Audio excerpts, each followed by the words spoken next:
நான் பேசுவதற்கு முன்னால் ஒன்றை சொல்லியாக வேண்டும். வந்திருக்கிற தோழர்களுக்கு இது மிக முக்கியமான காலகட்டம் என்பதால் இந்திய எல்லையிலே போர் மேகங்கள், பாகிஸ்தானோடு இன்றைக்கு ஏற்பட்டிருக்கிற உரசல், தீவிரவாதிகள் அத்துமீறி இந்தியாவிற்குள்ளே நுழைந்து அப்பாவி பொதுமக்கள் 26 பேர் உயிரை பலி கொண்டதற்கு இன்று இந்திய அரசாங்கம் தீவிரவாதிகளின் முகாம்களின் மீது தாக்குதல் நடத்தி கொண்டிருக்கின்றது. இதனுடைய தொடர்ச்சி என்னாகும், என்னென்ன விளைவுகள் ஏற்படும் என்ற கேள்விகள் எல்லா திசையிலும் எதிரொலித்துக் கொண்டிருக்கிறது.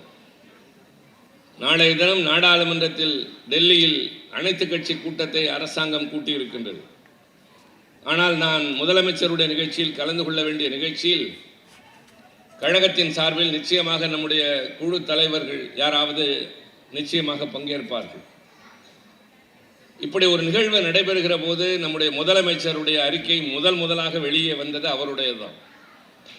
இந்திய துணைக்கண்டம், இந்திய நாட்டு அரசாங்கம் தீவிரவாதிகளை ஒடுக்குவதற்கான எல்லா முயற்சிகளுக்கும் தமிழ்நாடும், தமிழ்நாட்டு அரசும், திராவிட முன்னேற்ற கழகமும் துணை நிற்கும் என்ற ஒரு தெளிவான அறிக்கையினை தந்திருக்கின்றார்கள்.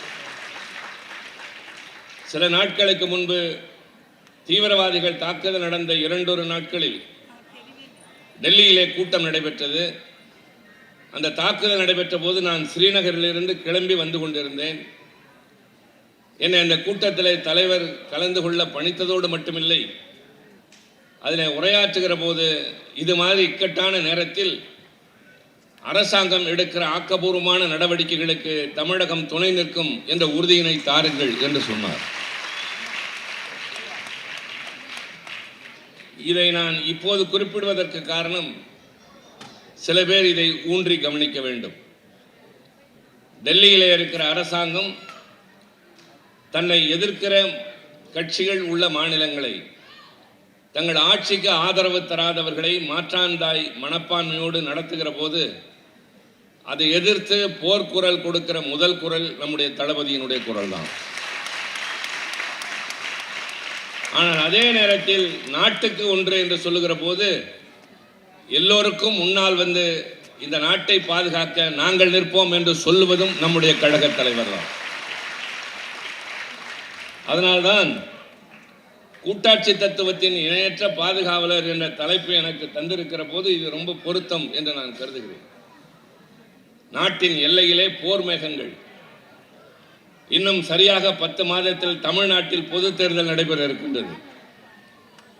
நடைபெற இருக்கின்ற இந்த தேர்தல் என்பது எப்பொழுதும் வந்து போகிற தேர்தல் அல்ல, இது ஒரு தத்துவ போர். தமிழ்நாடு தொடர்ந்து திராவிட மண்ணினுடைய தாக்கத்தின் அதே தொடர்ச்சியில் இருக்க போகிறதா, அல்லது வேறு எங்கிருந்தோ வந்து நமக்கு ஒவ்வாத கருத்துக்களை சொல்லுகிறவர்கள் யாருடைய துணையாவது எவர் முதுகிலாவது ஏறி இங்கே குழப்பம் ஏற்படுத்த மாட்டோமா என்று அதிகார துணையோடு வருகிறவர்களும் சந்திக்கின்ற தேர்தல். எனவே நான் எதிரே இருக்கிற தமிழ் சமுதாயத்தை சார்ந்த தாய்மார்கள், வீராங்கனைகள், இளைய சமுதாயத்தை சார்ந்த பட்டாளத்து சிப்பாய்கள், கழகத் தோழர்கள் அனைவரையும் கேட்டுக்கொள்வது, இந்த நாடு விடுதலை போராட்டத்தில் ஈடுபட்டு இருந்த நேரத்தில் மகாத்மா காந்தி சொன்னார், இளைஞர்கள் யாரும் திருமணம் செய்து கொள்ள வேண்டாம், கல்லூரி சாலைக்கும் பள்ளிகளிலும் செல்வதை புறக்கணியுங்கள், விடுதலை பெறுகிறவரை வேறு எந்த பணியும் உங்களுக்கு முக்கியம் இல்லை என்று சொன்னார். அந்த எல்லைக்கு செல்லவில்லை என்றாலும் கூட சொந்த கடமைகளை பார்க்கின்ற அதே நேரத்தில் நம்முடைய மற்ற நேரங்கள் எல்லாம் இந்த தேர்தலில் கழகம் மீண்டும் வெற்றி பெற்ற ஆட்சி பொறுப்பேற்பதற்கு நாம் அத்தனை பேரும் நம்முடைய பங்கினை ஆற்ற வேண்டும் என்ற உறுதியினை நீங்கள் இன்றைய நிகழ்ச்சியிலே தயவு செய்து எடுத்துக்கொள்ள வேண்டும். ஒரு மாவட்ட கழக செயலாளராக கழகத்தை வளர்க்கிறார், பாதுகாக்கிறார். ஒரு அமைச்சராக ஒரு அரசாங்கத்திற்கு செய்ய வேண்டிய பணிகளை மிக தெளிவாக சரியாக செய்கிறார். திராவிட முன்னேற்ற கழகத்தின் மீது சுமத்தப்படுகின்ற பழிகளுக்கு இவர்கள் ஆன்மீகத்திற்கு எதிரானவர்கள், இவர்கள் மத நம்பிக்கை உடையவர்களை ஏற்றுக்கொள்வதில்லை என்ற பொய்யான குற்றச்சாட்டுகளை புறந்தள்ளுகின்ற அளவிற்கு சீரிய பணிகளை மேற்கொண்டு இந்த ஆட்சிக்கு பெருமை சேர்த்திருக்கிறவர் தம்பி சேகர் பாபு. அந்த மாவட்டத்தில் இருக்கக்கூடிய நீங்கள் எப்படி கழகத்தின் தலைவர் கழகத்தே ஒரு கண்ணாகவும் தமிழ்நாட்டு மக்களை இன்னொரு கண்ணாகவும் கொண்டு இந்த இயக்கத்தையும் நாட்டையும் வழிநடத்துகிறாரோ, அதை போல நீங்களும் இந்த தேர்தலிலே உங்களுடைய பணி என்பது தேர்தல் நேரத்தில் அல்ல, இன்றிலிருந்து நம்முடைய ஆட்சியின் 5வது ஆண்டின் முதல் நாள் தொடக்க இன்றிலிருந்து நம்முடைய பணி அத்தனையும் மக்களை சந்திப்பது, கருத்துக்களை விளக்குவது, மாற்று சிந்தனை கொண்டவர்களை சந்திக்க நேர்கிற போது நம்முடைய வாதங்களின் மூலம் அவர்களுடைய மனதை மாற்றுவது.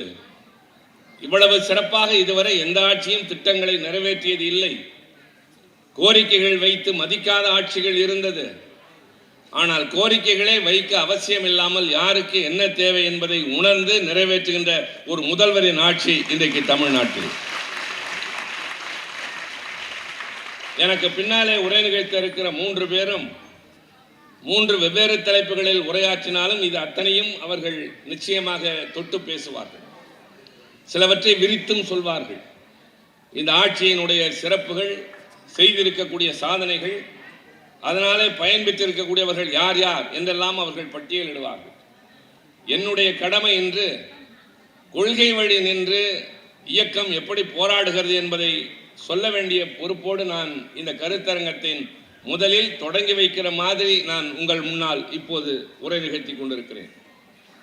இந்திய துணைக்கண்டத்தினுடைய ஒரு தனிப்பெரும் சிறப்பு, இது ஒரு கூட்டாட்சி தத்துவத்தை கடைபிடிக்கிற நாடு. கூட்டாட்சி தத்துவம் என்றால் என்ன பொருள்? ஒரு நாடு என்று சொன்னால் ஒரு மொழி, ஒரு இனம், ஒரு பண்பாடு, ஒரு மதத்தை சார்ந்தவர்கள் இருக்கக்கூடிய நாடுகள் உண்டு. ஆனால் இந்தியா என்பதை அறிஞர் அண்ணா சொன்னார். தமிழ்நாடு என்ற பெயர் மாற்றத்திற்கு அவர் நாடாளுமன்றத்தில் பேசுகிற போது நாட்டுக்குள்ளேயே நாடா என்ற ஒரு கேள்வி எழுந்தது. அப்போதான் அண்ணா சொன்னார், இந்தியாவே ஒரு நாடு அல்ல, அது ஒரு துணைக்கண்டம். காரணம், இங்கே பல மொழி பேசுகிறவர்கள், பல இனங்களை சார்ந்தவர்கள், பல பண்பாடுகள் உண்டு. எல்லோரும் சேர்ந்து வாழ இசைந்து வருகிறோம். நம்முடைய வேற்றுமைகள் இருக்கலாம், மதத்தால், இனத்தால், மொழியால், பண்பாட்டால், உணவால், உடையால் ஒவ்வொருவரும் மாறுபட்டு இருக்கிறோம். ஆனால் எல்லோரும் சேர்ந்து வாழ ஒன்று சேர்ந்து வருவதைத்தான் வேற்றுமையில் ஒற்றுமை என்ற தத்துவத்தோடு செயல்படுகிற இந்த நாடு.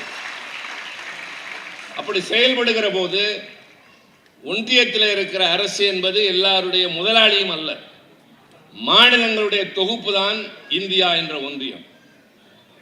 India, that is Bharat shall be the union of states என்ற அரசியல் சட்டத்தின் முதல் வரியிலேயே வரும். இந்தியா என்பது மாநிலங்களின் ஒன்றியம் என்று வரும். அது பற்றி அறிஞர் அண்ணாவிடம் ஒரு முறை கேட்டபொழுது யூனியன் இஸ் அன் ஆனியன் என்று சொன்னார். விளக்கம் கேட்டார்கள். வெங்காயம் என்பதை ஒவ்வொரு இழையாக பிரித்து கொண்டே வந்தால் கடைசியாக ஒன்றுமே இருக்காது. பல இழைகள் ஒன்று சேர்கிற போது அது ஒரு காயாக, வெங்காயமாக மாறுகிறது என்று சொல்வதை போல பல மாநிலங்களுடைய தொகுப்பு தான் இந்திய ஒன்றியமே தவிர அது தனியாக பிறந்து வந்தது அல்ல. 1947 நாம் விடுதலை அடைகிற போது இன்றைய இந்தியா கிடையாது. 1950 குடியரசாக வருகின்ற வரை இந்தியாவினுடைய ஆட்சி மொழி என்பது ஆங்கிலமாகத்தான் இருந்தது, இந்தி என்பது கிடையாது.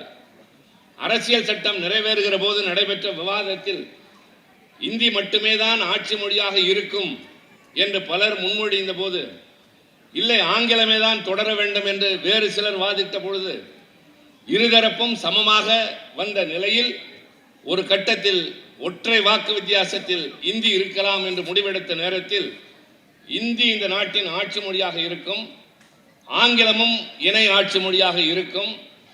15 ஆண்டுகளுக்குள் நாடாளுமன்றம் எந்த சட்டத்தையும் இயற்றாத பட்சத்தில் ஆங்கிலம் என்பது அறவே அகன்று இந்தி மட்டுமே ஆட்சி மொழியாக இருக்கும் என்ற ஒரு பிரிவு அரசியல் சட்டத்தில் உண்டு.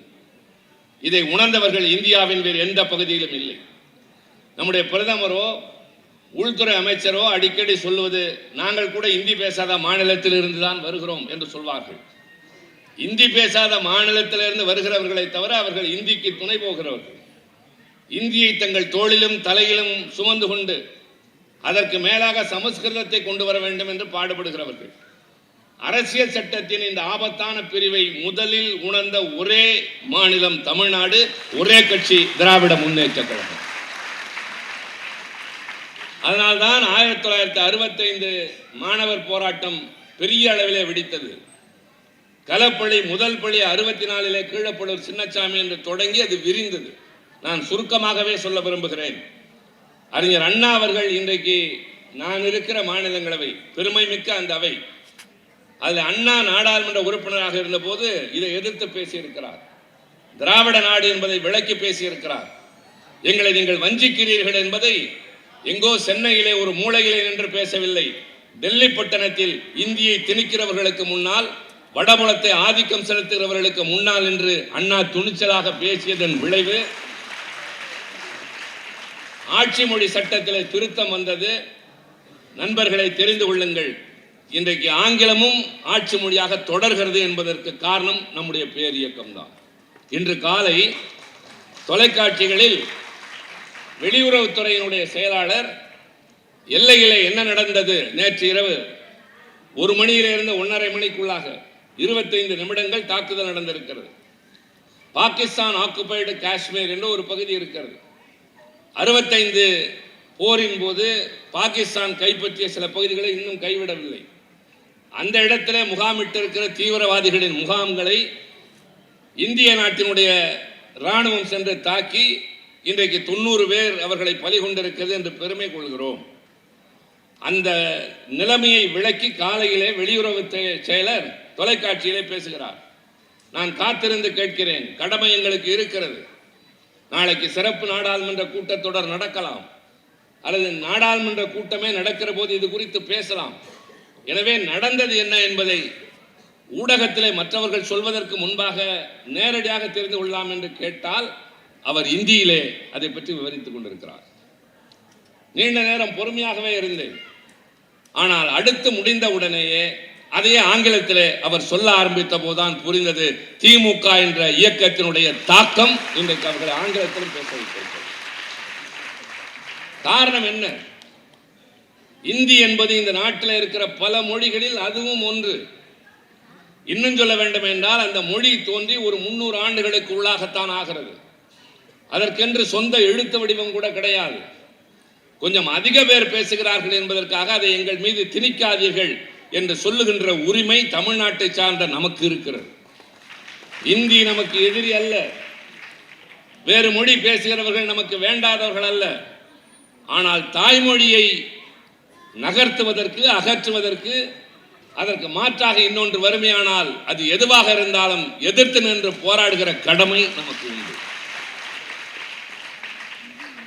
அது அண்ணா தொடங்கி கலைஞர் வழியாக தொடர்ந்து வீறு கொண்டு இருந்தது. இன்றைய கழகத்தினுடைய தலைவர் தளபதி மூலமாக இன்னும் வேகமாக அது அவர்கள் அஞ்சுகின்ற அளவிற்கு சென்று கொண்டிருக்கின்றது. தமிழ்நாட்டில் எழும்புகின்ற குரலும் எடுக்கின்ற முயற்சிகளும் தான் இந்தியாவிற்கு வழிகாட்டியாக இருக்கின்றன. எங்களிடம் டெல்லியிலே சந்திக்கின்ற வேறு மாநிலங்களை சார்ந்த பல்வேறு கட்சிகளை தலைவர்கள் சொல்வார்கள், எங்களுக்கு உங்களுக்கு கிடைத்ததை போல ஸ்டாலினை போல ஒரு தலைவர் வேண்டும் என்று சொல்கிறார்கள். ஸ்டாலின் என்ற பெயர் இன்றைக்கு இந்தியா முழுவதும் எதிரொலிக்கிறது. ராஜஸ்தான் பாலைவனத்திலே பயணம் செய்கிறோம். ஒரு நாடாளுமன்றத்தின் குழு கூட்டம், சில ஆய்வுக்காக பாலைவனத்திலே பயணம் செய்கிறோம். எதிரே சில பேர் வருகிறார்கள். நீங்கள் எல்லாம் யார்?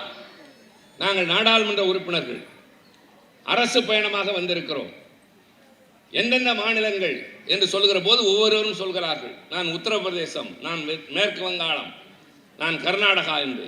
நான் தமிழ்நாடு என்று சொன்னவுடன், ஓ ஸ்டாலின் ஆளுகிற மாநிலமா என்று கேட்கிறார்கள். எங்கே? ராஜஸ்தானில். ராஜஸ்தான் பாலைவனத்தில் தமிழ்நாடு என்று சொன்னவுடன் ஸ்டாலின் ஆளுகிற மாநிலமா என்று கேட்கிறார்கள் என்றால் இந்த ஆட்சியினுடைய பெருமைகள் பறந்து விரிந்திருக்கின்றன என்பதை கடந்து இன்றைக்கு இந்தியாவினுடைய உரிமைகளை, மாநிலங்களுடைய உரிமைகளை உயர்த்தி பிடிப்பதில் முதல் தலைவனாக நம்முடைய தலைவர் இருக்கிறார். ஒன்றியத்தை ஆளுகின்ற பாரதிய ஜனதா கூட்டணி அரசு, அது கூட்டணி அரசு, பாரதிய ஜனதா கட்சியின் அரசு அல்ல. நரேந்திர மோடி அவர்கள் பாரதிய ஜனதா கட்சியின் நாடாளுமன்ற உறுப்பினர்களின் தலைவராக தேர்ந்தெடுக்கப்படவில்லை. தெரிந்து கொள்ளுங்கள். ஒரு கட்சி பெருமையானால் திராவிட முன்னேற்ற கழகம் பெரும்பான்மை இடம்பெற்றது. சட்டமன்ற உறுப்பினர்கள் ஒன்று கூடுகிறார்கள். சட்டமன்ற திமுக கட்சி குழு தலைவராக திமுகவின் தலைவர் தளபதியை தேர்ந்தெடுக்கிறது என்று தீர்மானிக்கிறார்கள். அந்த தீர்மானத்தை கொண்டு போய் ஆளுநரிடம் கொடுக்க நீங்கள் ஆட்சி அமையுங்கள் என்று சொல்வார்கள். ஆனால் வேறு ஒரு மாநிலத்தில் ஒருவர் பெரும்பான்மை கிடைக்கிறது மற்ற கட்சிகளை விட, ஆனால் ஆளுகின்ற அளவிற்கு பெரும்பான்மை இல்லை என்று சொன்னால் மற்ற கட்சிகளிடமிருந்து ஆதரவு கடிதம் பெறுவார்கள். அந்த ஆதரவு கடிதத்தை கொண்டு போய் குடியரசுத் தலைவரிடம் கொடுத்தவுடன் அவர் என்ன சொல்வார் என்றால், நீங்கள் ஆட்சி அமைக்கலாம், ஆனால் உங்கள் பெரும்பான்மையை நாடாளுமன்றத்தில் நீங்கள் நிரூபிக்க வேண்டும் என்று சொல்வார்கள். இப்படி ஒரு இக்கட்டான நிலைமை வந்தால் விவாதம் நடைபெறுகிற போது பல விஷயங்களை சந்திக்க வேண்டியிருக்கும் என்பதை தவிர்ப்பதற்காக பாரதிய ஜனதா கட்சியின் தலைவராக அவர் தேர்ந்தெடுக்கப்படாமல் தேசிய ஜனநாயக கூட்டணியின் தலைவராக தேர்ந்தெடுக்கப்பட்டவர் தான் நரேந்திர மோடியை தவிர அவர் பாரதிய ஜனதா கட்சியின் நாடாளுமன்ற உறுப்பினர்களின் தலைவர் அல்ல. அப்படிப்பட்டவருடைய ஆட்சியில் நிறைவேற்றப்பட்ட சட்டங்கள் எல்லாமே மாநில உரிமைகளை பறிப்பதாக, மாநில எல்லைக்குள்ளே அத்துமீறுவதாக, அரசாங்கத்தினுடைய பின்பற்ற வேண்டிய அரசியல் சட்டம் அதனுடைய மாநில எல்லைக்குள்ளான பிரிவுகளில் எல்லாம் ஊடுருவுகின்ற அளவிற்கு சட்டத்தை இயற்றுகிறார்கள். நாங்கள் அங்கே எதிர்த்து போராடுகிறோம். சிறுபான்மையினரை குறிவைத்து இந்த அரசாங்கம் நடக்கிறது. எல்லாவற்றிலும் எதையெல்லாம் அரசாங்கத்தினுடைய பின்பற்ற வேண்டுமோ அரசியல் சட்டம் சொன்னது, இந்தியா என்பது மதசார்பற்ற நாடு, இதுதான் அடிப்படை கோட்பாடு. மதசார்பற்ற என்றால் என்ன? மதம் இல்லை என்பது அல்ல. மதங்கள் இருக்கும், சமயங்களை பின்பற்றுகிறவர்கள் இருப்பார்கள், ஆனால் அரசாங்கத்திற்கு எந்த சமயமும் இருக்காது. இது மதசார்பற்ற அரசு என்கிற போது எல்லோரையும் ஒரே கண்ணோடு பார்க்க வேண்டும், ஒரே கண்ணோட்டத்தோடு நடத்த வேண்டும். பாகிஸ்தான் இஸ்லாமிய நாடு, இலங்கை பௌத்த மத நாடு, வேறு சில நாடுகள் கிறிஸ்துவ மதத்தை பின்பற்றக்கூடிய நாடு. ஆனால் இந்தியா என்கின்ற நாடு மதசார்பற்ற நாடு. ஆனால் இந்த ஆட்சி செய்கிற காரியங்கள் எல்லாம் சிறுபான்மையினரை குறிவைப்பதாக, குறிப்பாக இஸ்லாமியர்களை குறிவைப்பதாக பல நேரங்களிலே நாங்கள் சொல்லி இருக்கிறோம். இந்த நாட்டில் வாழ்கிற எல்லோரையும் கண்ணென காக்க வேண்டிய கடமை அரசாங்கத்திற்கு உண்டு. எல்லோரையும் அரவணைத்து செல்ல வேண்டுமே தவிர யாரையும் புறக்கணிக்க கூடாது என்று. அப்படிப்பட்ட இன்னல்கள் உருவாகிற நேரத்தில் எல்லாம் மற்றவர்கள் பேசுவார்கள், அது அடங்கி போகும். ஆனால் உரிமை குரலாக ஒலிப்பது தமிழ்நாட்டில் நம்முடைய தலைவரின் குரல் மட்டும்தான். அண்மையிலே நிறைவேற்றப்பட்ட வக்ஃபு திருத்த சட்டத்திலிருந்து, அதற்கு முன்னாலே குடியுரிமை திருத்த சட்டத்திலிருந்து, முத்தலாக் சட்டத்திலிருந்து அவர்களை நோக்கி கூறி, அடுத்தது கிறிஸ்துவ மதத்தை நோக்கி செல்லும். எப்பொழுது பொது சிவில் சட்டம் வருகிறதோ அப்பொழுது எல்லா சிறுபான்மையினரும் பாதிக்கப்படுவார்கள். நாங்கள் பல நேரங்களில் கேட்டோம், தளபதியின் குரல் அது, கழக தலைமையின் குரல் அது. இந்த நாடு 1947 பிரிவினை அடைந்து பாகிஸ்தான் இந்தியா என்று பிரிந்த பொழுது பாகிஸ்தான் உருவாக காரணமாக இருந்த முகமது அலி ஜின்னா சொன்னார், நான் இஸ்லாமியர்களுக்கு என்று ஒரு நாடு உருவாக்குகிறேன், முஸ்லிம்கள் எல்லாம் என்னோடு வாருங்கள் என்ற போது இங்கிருந்த முஸ்லிம்கள் சொன்னார்கள், நாங்கள் இஸ்லாமியர்கள் தான், ஆனால் இந்தியா தான் எங்கள் நாடு என்று தங்கினார்களே. அவர்களுக்கு பாதுகாப்பு தர வேண்டிய கடமை யாருக்கு இருக்கிறது? இந்த அரசாங்கத்திற்கு இருக்கிறது. இன்னும் சொல்வோம், பகல்காமிலே நடைபெற்ற தாக்குதல், தீவிரவாதிகளுடைய தாக்குதல், அந்த தாக்குதலை எல்லோரும் கண்டித்த பொழுது இங்கு இருக்கிற இஸ்லாமியர்களும் சேர்ந்துதான் கண்டித்தார்கள். மதத்தின் பெயரால் இந்த தாக்குதலை நாங்கள் நியாயப்படுத்த மாட்டோம் என்று. ஆக என்ன காரணத்திற்காக இதை சொல்கிறோம் என்றால், இந்தியா என்கிற போது நாம் அனைவரும் ஒன்றாக வேண்டும். அதற்கு மாறாக பல காரியங்கள் நடைபெறுகின்றன என்று சொல்கிற போது துணிச்சலாக இன்றைக்கு ஒலிக்கிற குரல் நம்முடைய தலைவரின் குரல்.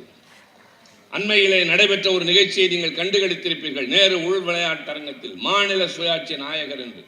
அதுதான் உச்சகட்டம். ஒரு மாநில அரசுக்குத்தான் அந்த மாநிலத்து மக்களுக்கு என்ன தேவை என்பது தெரியும்.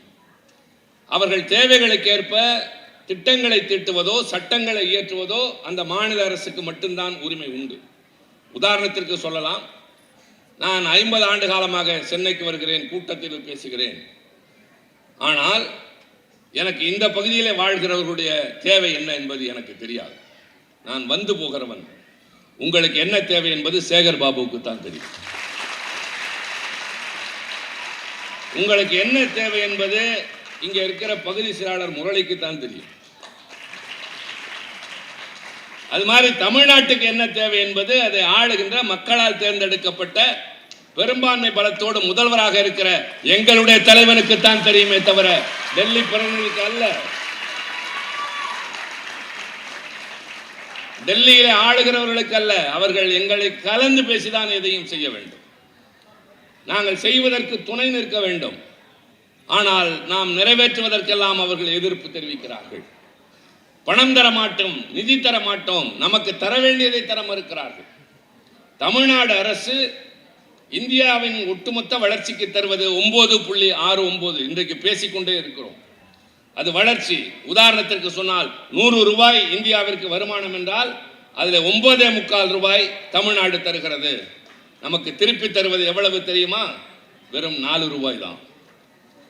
ஆனால் பீகார் மாநிலம் வெறும் 2.25 தருகிறது, அவர்களுக்கு 16 ரூபாய் திருப்பி தருகிறார். உத்தரப்பிரதேசம் வெறும் 8 ரூபாய் தருகிறது, அவர்களுக்கு 20 ரூபாய் தருகிறார்கள். நான் சுருக்கமாக சொல்கிறேன், நாம் வஞ்சிக்கப்படுகிறோம். சட்டப்பேரவை ஒருமனதாக நிறைவேற்றுகிற சட்டங்களை கிடப்பிலே போடுகிறார் ஆளுநர். அவருக்கு அந்த அதிகாரம் இல்லை என்று சொல்கிறோம், கேட்க மறுக்கிறார்கள். முடியாது என்று திருப்பி அனுப்பலாம். ஒருவேளை சட்டமன்றம் மறுபடி நிறைவேற்றி அனுப்பினால் அவர் கையெழுத்திட்டாக வேண்டும். ரெண்டையும் செய்வதில்லை. உள்ளே வைத்து அவர் பூட்டி வைத்திருந்ததை கேட்டு பார்த்தோம், சொல்லி பார்த்தோம், போராடி பார்த்தோம், முறையிட்டு பார்த்தோம், டெல்லியிலும் சொல்லி பார்த்தோம், எல்லாவற்றிலும் முறையிட்டு பார்த்து முடியவில்லை. கடைசி புகலிடம் நீதிமன்றம் என்று சென்று நம்முடைய தலைவர் ஒரு பெரிய உரிமையை பெற்று தந்திருக்கிறார். ஒன்றை மறந்து விடாதீர்கள், இதுதான் உச்சகட்டம். ஒருவர் செய்கின்ற ஒரு காரியம் இந்தியா முழுவதற்கும் சென்று சேர வேண்டும். ஒருவர் எடுக்கிற முயற்சி தனக்காக இருக்கலாம். தலைவர் கலைஞர் சொல்வார் அல்லவா, ஆகாரத்திற்காக அழுக்கை தின்று தடாகத்தை சுத்தம் செய்கிறதே மீன், அதன் சுயநலத்திலும் பொதுநலம் இருக்கிறது என்று. இது சுயநலம் அல்ல. நம் மாநிலத்தின் உரிமைகளுக்காக நாம் செய்கிற காரியத்தின் பலன் இன்றைக்கு இந்தியாவில் இருக்கிற எல்லா மாநிலங்களுக்கும் சென்று சேருகிறது. முத்தமிழறிஞர் கலைஞர் முதல்வராக இருக்கிறார். அதுவரை யாருக்கும் தோன்றாத சிந்தனை அவருக்கு தான் வந்தது. 2 முக்கியமான நாள் இந்த வரலாற்றிலே உண்டு. ஒன்று குடியரசு தினம், இன்னொன்று விடுதலை பெற்ற சுதந்திர தினம். இந்த 2 நாட்களின் போதும் அரசு விடுமுறை. எல்லா இடங்களிலும் கொடியேற்றி மகிழ்ச்சியாக கொண்டாடுகிறோம். சுதந்திர தினம் என்பது அந்நியனிடமிருந்து நாம் விடுதலையான நாள். குடியரசு தினம் என்பது நம்மை நாமே ஆள்வதற்கு நாம் முடிவெடுத்துக் கொள்கின்ற நாள். இந்த நிலையில் என்ன நடந்தது தெரியுமா? ஒரு காலகட்டம் வரை சுதந்திர தினத்தின் போது டெல்லியில் குடியரசுத் தலைவர் மாளிகையில் குடியரசுத் தலைவர் கொடியேற்றுவார், செங்கோட்டையிலே பிரதமர் ஏற்றுவார். மாநிலங்களில் இந்த 2 தினங்களிலும் ஆளுநர்கள் தான் ஏற்றுக்கொண்டிருந்தார்.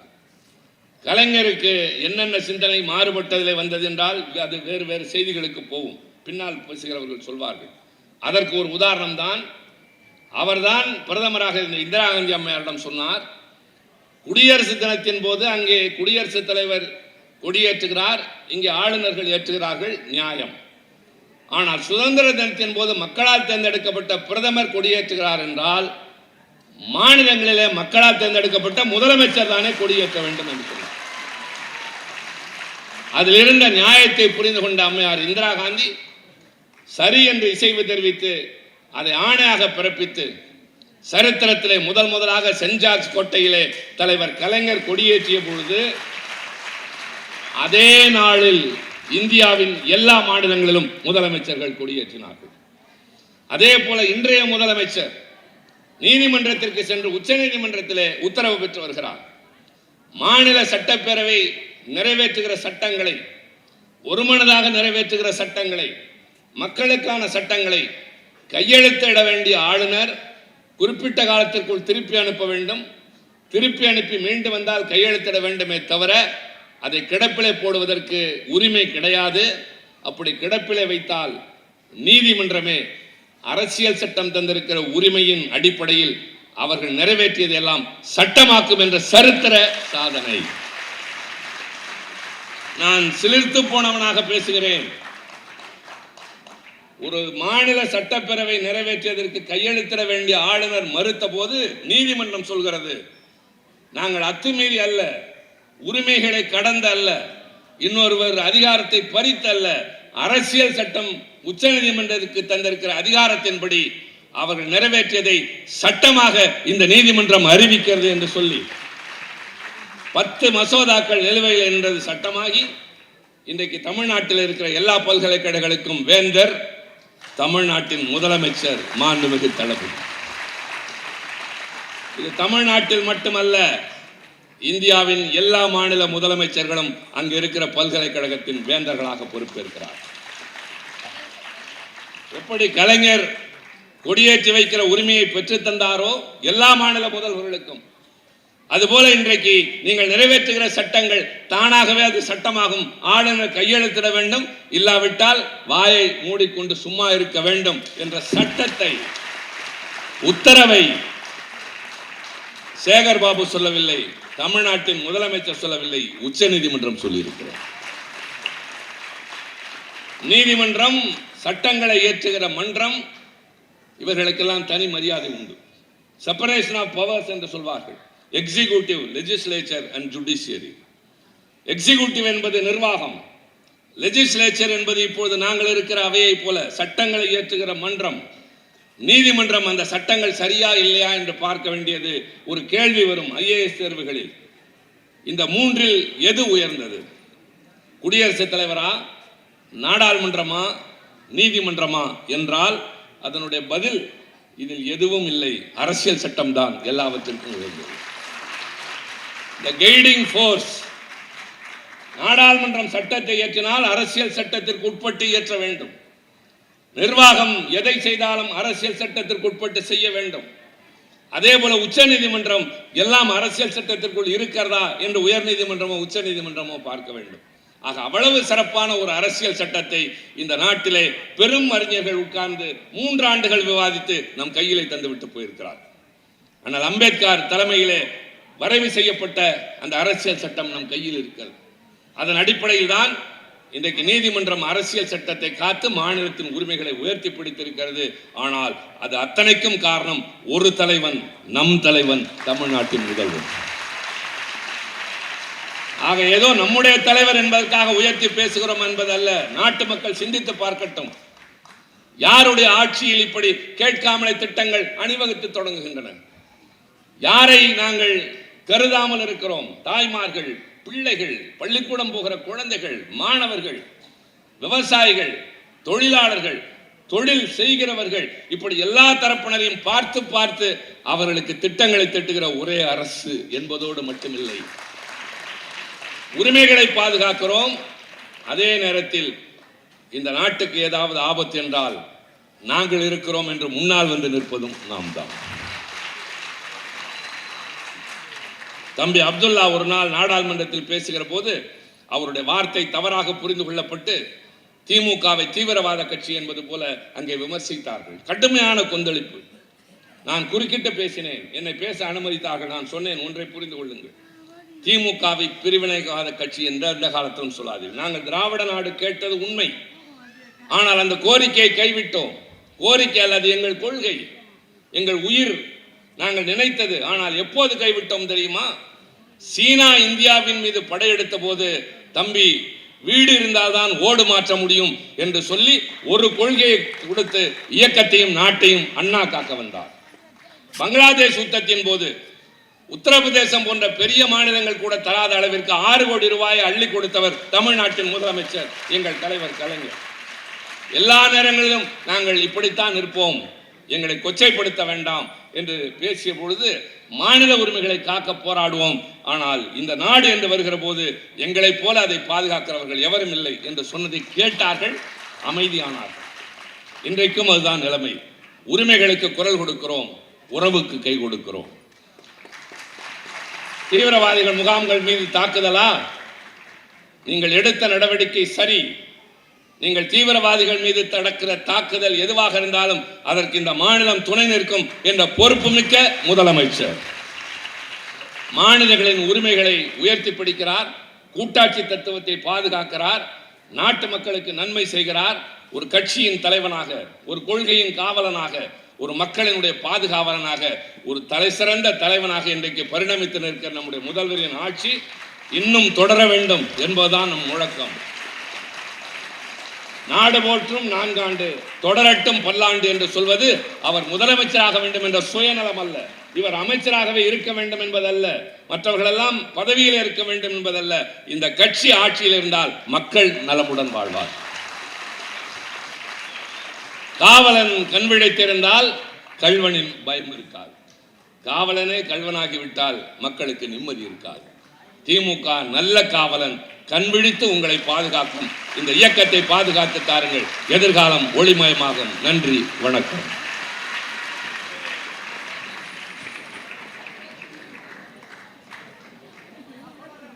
அடுத்து